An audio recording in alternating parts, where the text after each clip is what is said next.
लगै छी अपने सबके मिथिला संस्कार पर स्वागत करै छी। सप्तमी के अपने सबके मिथिला संस्कार के तरफ से सब गोटा के शुभकामना दै छी। सप्तमी 28 तारीख के माघक सप्तमी, माघ के जे सप्तमी है से 28 तारीख के है।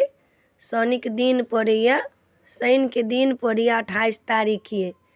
सरस्वती पूजा 26 के है, 28 तारीख के माघ के सप्तमी है। माघ के सप्तमी के नियम ये जे अनूना खाओ, दोनों टाइम अनूना खाओ, गंगा में स्नान करू, केश खोल कर माथ से नहाओ, डुबकी लगाओ। तो सप्तमी के जे है यह सब नियम है। और अपने सबके बता देलूँ हँ जे सप्तमी कहिया छै, 28 तारीख के शनि के दिन पड़े छै। वीडियो में यह है। अपने सबके नीक लागत चैनल सब्सक्राइब करब, लाइक करब, कह के नहीं बिसरब। जय मिथिला, जय माता जी।